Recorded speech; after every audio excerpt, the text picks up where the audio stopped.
Hello friends, स्वागत है आप सबका आपके अपने यूट्यूब चैनल इज़मा इन्वेस्टमेंट में।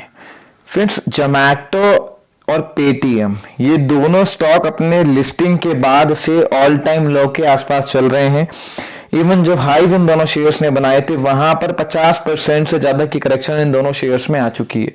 फ्रेंड्स, मेरे पास काफ़ी सारी क्वेरीज इन दोनों स्टॉक्स को लेकर जो है मेरे इंस्टाग्राम पेज पे और यूट्यूब चैनल पे आ रही थी कमेंट सेक्शन में। तो इसलिए मैंने सोचा कि इन दोनों शेयर्स पर एक डिटेल में वीडियो बनाई जाए कि अब इतनी गिरावट के बाद क्या ऑल टाइम लो पे इन शेयर्स को खरीदने का मौका है, या फिर जो है अगर किसी को आईपीओ में अलॉटमेंट मिला हुआ है, जोमैटो तो अभी भी प्रॉफिट पे चल रहा है तो बेच के निकल जाना चाहिए। तो फ्यूचर आउटलुक क्या बन रहा है और अब इन लेवल पर क्या स्ट्रैटेजी इन्वेस्टर्स की होनी चाहिए।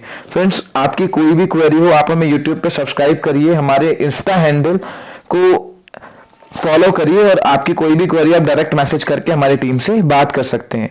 फ्रेंड्स, सबसे पहले हम बात करते हैं कि ये बात सिर्फ जोमैटो और पेटीएम की नहीं है। इवन काफी सारी न्यू एज कंपनीज, चाहे वो पीबी फिनटेक हो, नाइका जैसी अच्छी कंपनीज हो, जोमैटो हो गया, इसके अलावा पेटीएम हो गया, कार ट्रेड हो गया, रेट गेन हो गया, जितनी भी new age unicorn businesses list हुए थे सब में एक भारी गिरावट देखने को मिली है।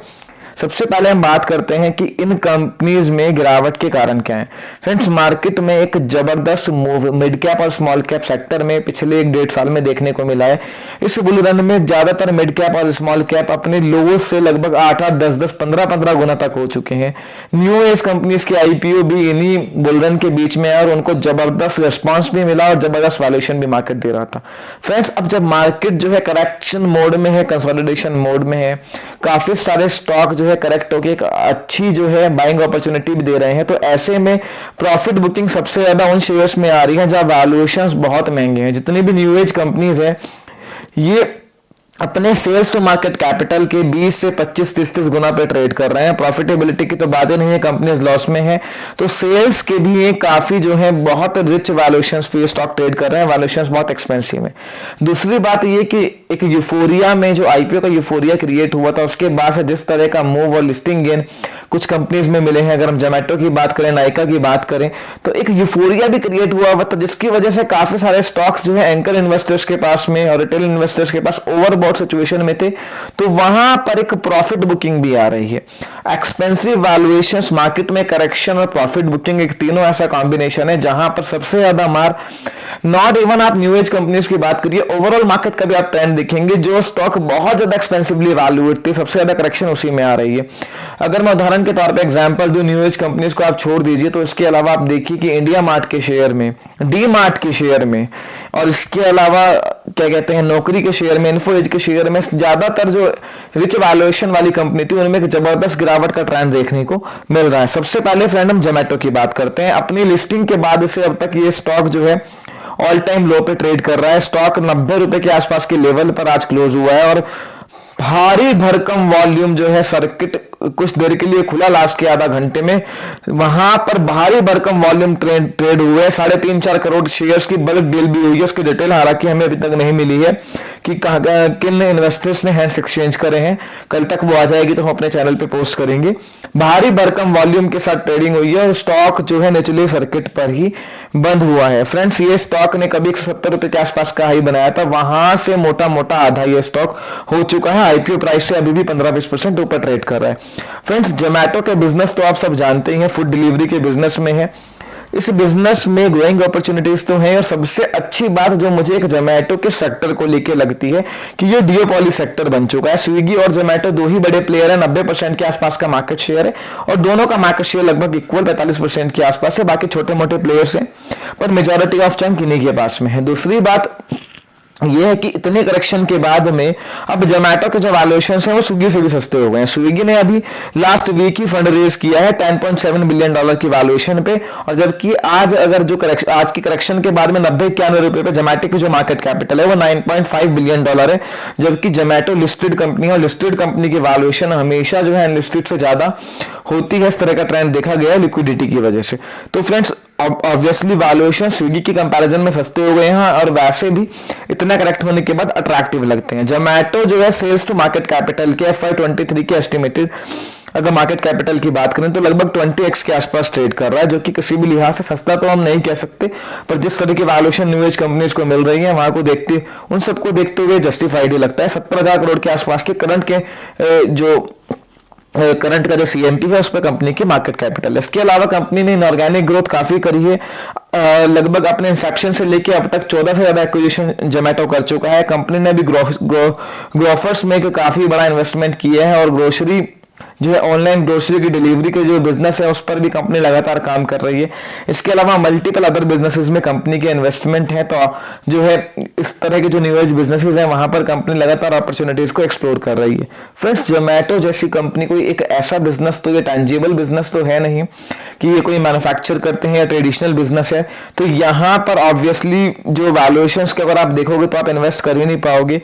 अगर इस तरह की कंपनीज कल को बहुत बड़ा बनती है तो यहाँ पर काफी पैसा इन्वेस्टर्स का पास्ट में भी बना है जिन्होंने अर्ली एज से जोमेटो खरीदा हुआ था, और अगर आने वाले टाइम में फूड डिलीवरी में जिस तरह की अपॉर्चुनिटीज हैं वहां पर जो है कंपनीज में बहुत बड़ा बनने की एक अपॉर्चुनिटी है। अब वो देखना होगा वो डेवलपमेंट किस तरह से होता है। तो इस तरह के share high risk high return की कैटेगरी में जो है पूरी तरह से क्वालिफाई करते हैं। जो यूनिकॉर्न स्टार्टअप में इन्वेस्टमेंट करते हैं, लॉन्ग टर्म का हॉरिजन रखते हैं, उनके लिए ऑब्वियसली ये गिरावट एक अपॉर्चुनिटीज है। अभी तो हाल फिलहाल तुरंत में जो है बहुत बड़ी गिरावट जोमेटो में आए उसके चांसेस कम है। लोअर सर्किट पे आज स्टॉक बंद हुआ है, हो सकता है थोड़ा बहुत और पेन देखने को मिले और आईपीओ के लेवल जो है स्टॉक टेस्ट करे। पर जो इस तरह के बिजनेसेस में इन्वेस्ट करते हैं, हाई रिस्क लेने का रिस्क एपेटाइट जिनकी है और एक लॉन्ग टर्म जो है यूनिकॉर्न स्टार्टअप जैसे शेयर्स अपने पोर्टफोलियो में रखना चाहते हैं, तो अनडाउटेडली उनके लिए जोमेटो में एक अपॉर्चुनिटी बन रही है। मुझे एक जो बेस्ट पार्ट इसका लगता है, मैंने वीडियो के स्टार्ट में भी बोला था कि ये बिजनेस कहीं ना कहीं डिओपॉली हो चुका है और बहुत बड़ा मार्केट शेयर गेन कर चुका है। तो यहाँ पे कोई बड़ा प्लेयर आके अचानक से इस मार्केट को डिस्टर्ब कर दे उसके चांसेस कम लगते हैं। इवन अगर कोई बहुत बड़ा जैसे अमेजन की बात पीछे चल रही थी कि इस फील्ड में एंटर करना भी चाहता है, तो ये जो है टेक ओवर कैंडिडेट जो है बन सकता है।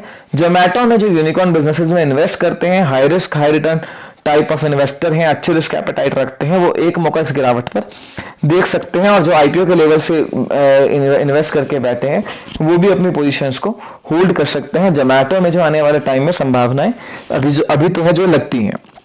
दूसरी कंपनी है पेटीएम। फ्रेंड्स, हमारा व्यू पेटीएम पे आईपीओ के टाइम से ही बियरिश रहा है। उसका सबसे बड़ा कारण ये है कि पेटीएम है तो और हर एक फील्ड में पेमेंट सॉल्यूशंस में कंपनी लीडर है। 70% के आसपास का ये मार्केट शेयर अपना बताते हैं। हालांकि वो भी कंट्रोवर्शियल है क्योंकि इनके जो गेटवे पर जो ट्रांजैक्शंस होती हैं, पेटीएम के मोड पे जो ट्रांजैक्शंस होती हैं उसको भी अपनी पेमेंट्स में काउंट करते हैं। अगर इटसेल्फ हम पेटीएम के थ्रू ट्रांजैक्शंस देखें तो वहां पर ये नंबर 1 की पोजीशन होल्ड नहीं करते हैं, पर इटसेल्फ पेमेंट सॉल्यूशंस में पेटीएम ने जो पोजीशन बनाई है वो वाकई में काबिल तारीफ है। यूपीआई आने से पहले तो डेबिट क्रेडिट कार्ड कैश और पेटीएम तीन ही ऑप्शंस कहे जाते थे। इवन वैलिड पेमेंट का सिनोनिम पेटीएम हो गया था, तो वहां पर तो इनका अच्छा खासा प्रेजेंस है अनडाउटेडली। सबसे बड़ी बात यह है कि पेटीएम पेमेंट सॉल्यूशंस में है, ये पेटीएम मनी के साथ ब्रोकरेज में भी है, बिलिंग सॉल्यूशंस भी कंपनी प्रोवाइड कराती है, इंश्योरेंस भी कंपनी बेचती है। लगभग हर फील्ड में ये प्रेजेंट है और किसी भी फील्ड में ना तो ये लीडर है और ना कहीं भी कुछ ऐसा है जहां बहुत बड़ी ग्रोथ अपॉर्चुनिटीज दिखती है। इनके सारे बिजनेसेस हाईली कॉम्पिटिटिव हैं, चाहे वो पेटीएम मॉल का बिजनेस हो या कोई भी हो। एक पेमेंट सॉल्यूशंस को छोड़ दे तो बाकी किसी बिजनेसेस में इनकी सिग्निफिकेंट प्रेजेंस है भी नहीं। फ्रेंड्स, जो इनका वॉलेट से पेमेंट का बिजनेस है वहां पर यूपीआई ऐप्स का कंपटीशन आप देख सकते हैं। गूगल पे, फोन पे जैसी ऐप किस तरह से जो है उस मार्केट पे कब्जा कर रही है। अमेजन पे भी अच्छा खासा मार्केट शेयर लेके बैठा है। व्हाट्सएप ने भी पेमेंट सिस्टम अपना स्टार्ट किया है अभी। तो आने वाले टाइम में यहाँ पर कंपटीशन बहुत ज्यादा है। वॉलेट से पेमेंट करने का जो बिजनेस है वो बहुत बढ़िया था, पर उसमें जो है अब उस तरह का चार्म और ग्रोथ अपॉर्चुनिटीज नहीं दिखती हैं। अब जब से डायरेक्ट यूपीआई से पेमेंट आ गया है तब से वॉलेट का पेमेंट का जो चलन है वो कम हो गया है। दूसरी बात है कि वॉलेट पेमेंट पे हमने लास्ट टाइम अपने वीडियो में डिस्कस किया था कि वॉलेट पेमेंट पर इनको मर्चेंट डिस्काउंट रेट जो मिलता था एमडीआर, वहां पर रेगुलेटरी लगातार कैपिंग की बातें चल रही हैं। डेबिट क्रेडिट कार्ड के एमडीआर पे भी कैपिंग की बातें चल रही हैं, जिसकी वजह से एसबीआई कार्ड के शेयर में भी एक अच्छी खासी गिरावट देखने को मिली थी। तो वहां से आने वाले टाइम में रिवेन्यू में जो है रेगुलेटरी कैपिंग की वजह से आने वाले टाइम में सिग्निफिकेंटली ड्रॉप देखने को मिल सकता है। तीसरी सबसे बड़ा पॉइंट हमें लगता है कि पेटीएम का फोकस किसी एक भी बिजनेस पे नहीं है, कि यहाँ हाँ इनके पास एक विजन है। अगर मैं पीबी फिनटेक की बात करूं, वैल्यूएशंस मुझे एक्सपेंसिव लगते हैं, पर फोकस उनका कम से कम एक दो बिजनेसेस पर है। पेटीएम लैंडिंग भी करता है, पेटीएम सब में प्रेजेंट है, पर इनको क्या करना है, कहां लीडर बनना है, वो चीज समझ में नहीं आती है। और दूसरी चीज प्रॉब्लम यह है कि जिन बिजनेसेस में ये है वहां पर कंपटीशन बहुत ज्यादा है, कोई एंट्री बैरियर नहीं है। और सबसे बड़ी पेटीएम का जो इशू मुझे लगता है फ्रेंड्स, इनके मैनेजमेंट के, मैंने कई सारे इंटरव्यूज देखे हैं विजय शेखर शर्मा साहब के। एक तो इनके पास कोई क्लियर विजन मुझे नहीं लगता है। इवन जो मार्केट इनके शेयर को रिस्पॉन्ड कर रहा है उस पर इनके बयान ऐसे आते हैं जो किसी भी तरह से जो है एक सीईओ का बयान है ऐसा बिलीव करना भी मुश्किल होता है। लास्ट टाइम ये कह रहे थे कि हमारे कंपनी के वैल्यूएशंस को बजाज फिनसर्व से कंपेयर करो। बजाज फिनसर्व एक लैंडिंग कंपनी है और ये एक इंटरमीडियरी है, दोनों का डायरेक्टली कोई कंपैरिजन ही नहीं है। और बजाज फिनसर्व का और वैसे भी पेटीएम का डायरेक्टली कोई भी कंपैरिजन बनता ही नहीं है। इससे पहले भी लिस्टिंग के टाइम पे मुझे कई इंटरव्यूज आए कि लोग हमारा मार्केट मॉडल समझ नहीं रहे हैं, हमारा बिजनेस मॉडल नहीं समझ रहे हैं। मार्केट जो है किंग है सबकी, और किसी भी कोई भी कंपनी का प्रमोटर है, डायरेक्टर है, मार्केट उसको नहीं समझ रही है तो ये मार्केट की नहीं, उसकी खुद की प्रॉब्लम है। और उसको देखना है कि शेयर होल्डर्स में कॉन्फिडेंस किस तरह से लेके आना है। मार्केट को पता है उसे क्या करना है, मार्केट से ऊपर कोई नहीं है। जो पुराने इन्वेस्टर हैं 10-15 साल से मार्केट में इन्वेस्ट करते हैं, वो अच्छे से इस बात को जानते हैं। मार्केट डीमार्ट जैसे शेयर को 300 से उठा के 5000 पर भी एक बाइंग अपॉर्चुनिटी के रूप में देखता है, और पेटीएम जैसे शेयर को 2100 से लेके जब ये 1000 आया था तो उसके बाद भी हम लगातार कह रहे थे कि अभी भी यहाँ करेक्शन आ सकती है, और आप देखिए किस तरह की करेक्शन बन रही है। अभी फिलहाल हालत यह है कि 900 रुपए पे भी कोई बड़ा बाइंग इंटरेस्ट पेटीएम में नहीं है। पेटीएम फ्रेंड्स लगभग FY23 के सेल्स की 16x के आसपास पे ट्रेड कर रहा है। वैल्यूएशंस मुझे अभी भी एक्सपेंसिव दिखते हैं। इवन जो high risk high return type के लोग हैं वहां पर वो भी इस स्टॉक में अगर एक जिनकी ये नेचर बनी हुई है कि हर कोई थोड़ा थोड़ा शेयर उठा के रखना है तो एक अलग बात है। अदरवाइज जो है यूनिकॉर्न बिजनेसेस में और अच्छे ऑप्शंस मौजूद हैं। जोमेटो की हम अभी बात कर रहे थे, इसके अलावा नाइका भी काफी जो है डिस्काउंट पे ट्रेड कर रहा है, काफी करेक्ट हो चुका है। इसके अलावा पीबी फिनटेक भी काफी करेक्शन के साथ मिल रहा है। रेडगेन जैसी कंपनी लगभग सारे ही आईपीओ काफी करेक्शन के साथ मिल रहे हैं। फ्रेंड्स पेटीएम के 1-2 क्वार्टर के रिजल्ट्स देखना बहुत जरूरी है, उसके बाद ही कोई डायरेक्ट कॉल पेटीएम पे ले सकते हैं। जिन्होंने एवरेज किया हुआ है, आईपीओ में लिया हुआ है, वो फिर भी एक बार को होल्ड करके आने वाले क्वार्टरली रिजल्ट्स देख सकते हैं। पर क्योंकि गेन की एंटिसिपेशन में इन लेवल पे खरीदने पर भी आप ट्रैप हो सकते हैं। इस चीज को समझने की आपको बहुत जरूरत है। जो एवरेज या नई बाइंग कर रहे हैं वो एक लॉन्ग टर्म होराइजन लेके रिजल्ट्स को क्लोजली वॉच करें और हाई रिस्क एपेटाइट के साथ वो काम कर सकते हैं। पर क्योंकि गेन की एंटिसिपेशन में अगर आप पेटीएम खरीद रहे हो तो यहां से तुरंत में कोई बहुत बड़ा गेन यहां पर मिले, इस बात के चांसेस मुझे बहुत कम लगते हैं। फ्रेंड्स फर्दर आपकी कोई